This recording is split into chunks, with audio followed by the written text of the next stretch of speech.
Okay, so at the beginning of the year, we gave our students a survey of what kind of learning styles they preferred out of all 7. So what we're looking at with this chart is some of the basic things that go into lessons, go into how students learn: visual, spatial, social, logical, whether it's a group, so solitary comes into play, verbal, oral, and physical, in case you couldn't read. So what we found out was we were getting in the audio section, what the students wanted was an idea that looks mostly like this. They wanted some fairly good section of social and somewhere in the middle for everything else. When you use audio, you end up with a pattern a little bit more like this. It pushes the logical out because they have to decide what's going to stay in the program, what's going to go out of the program.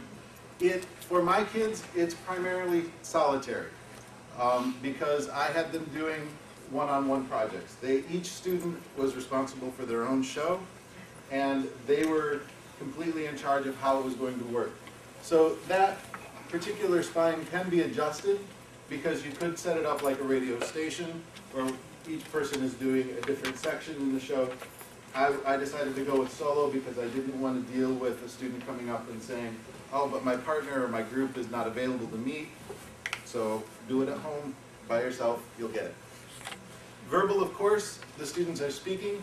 The oral section comes in because I forced the students to listen to what they produced. If they couldn't understand it, they couldn't turn it in. And so it really helped them pay attention to what they were saying. And I found pronunciation really improved pretty well. Now, I'd like to test them again now, after it's been a couple months, and see if it maintained the rate. But that's for next year. Physical, there's not a whole lot to do. You stand in front of the computer or sit in front of the computer and press a couple buttons. So. All right, so let's go back to what the students want. Now for the video component, it pushes everything way out. Okay, easy button, easy button. Visually, they have to think about how they want to shoot, what angles they want, how they want to convey the images in their mind onto the film. Then they have to also speak that to the other people of the group. Now, solitary you see is way down because they're all group projects. I'm a mean teacher. I make them work together. So this is great for also teaching them conflict management and resolution. Great life skills on the side of this. Okay? Logical, they have to think about what processes they need to get in order to film where they want to film who they want to do. If problems arise, how to overcome those problems. Okay, so cognitive skills are also increasing as much as language skills.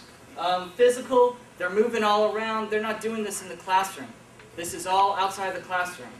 So they're getting a little exercise. Verbal and oral, they're using English not only in front of the camera, but behind the camera. So they have to use their English in new ways, spontaneous ways that you can't have a dialogue planned for. They have to listen to each other to get the ideas and work well with each other. So it really pushes everything except for solitary.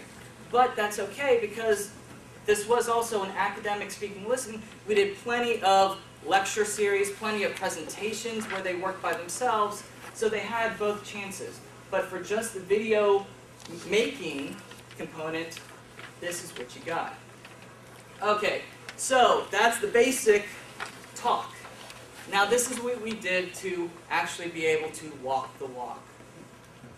Now, when you are making podcasts, we'll even say it doesn't have to be a podcast, making audio or video projects. Okay? Podcasting comes in behind that, after that. You need 3 things. I hope it's been a while since I rehearsed this. 4 things, actually. Tools. You need the right tools in order to create them. You need time.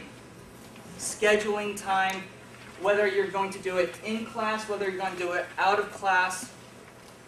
You need organization, a very key one, and structure. And then you need accountability. And so we're going to talk about all four of those in more detail right now. Okay, so first we're going to start with the tools. What are the tools that you need for audio project? My kids, I told them, first project is, you are going to be a DJ. Well, not this kind of DJ. More like this kind. Well, not really this kind either. More like this kind. And so everything that the student needs is right here on the screen. We have the labs. Some students did work lucky enough to have their computers at home with the microphone, and you'll notice that it's a very simple setup, it's easy to maintain setup, and the students are able to work at home. It doesn't have to be a laptop, it can be a desktop, whatever.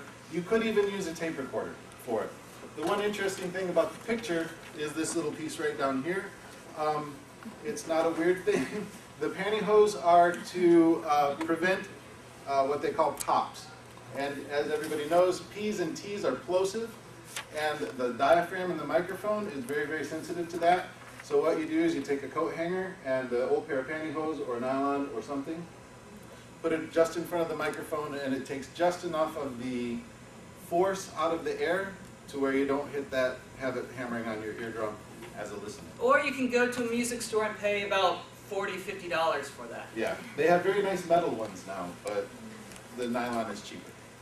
So what I did to get my students ready and for them to do the work with itself is this program. How many people know about Audacity? Oh, excellent. So I don't have to talk too much about it. A little bit. Audacity is a free program. It is available from SourceForge. Legally free. Legally free, not stealing free. It is audacity.sourceforge.com. If you Google Audacity, it'll come up. It's usually the first result. That's it. Result. I teach English. Oh, and there's the address there. Great program, easy to use. Have Mac versions, PC versions, and Linux versions. If you have a Mac at home, GarageBand is fine. Or if you have a Mac lab at school, GarageBand works great. This is small, easy, and it doesn't matter. Like at our school, the computer automatically wipes itself after the students log out. So this is about a minute install.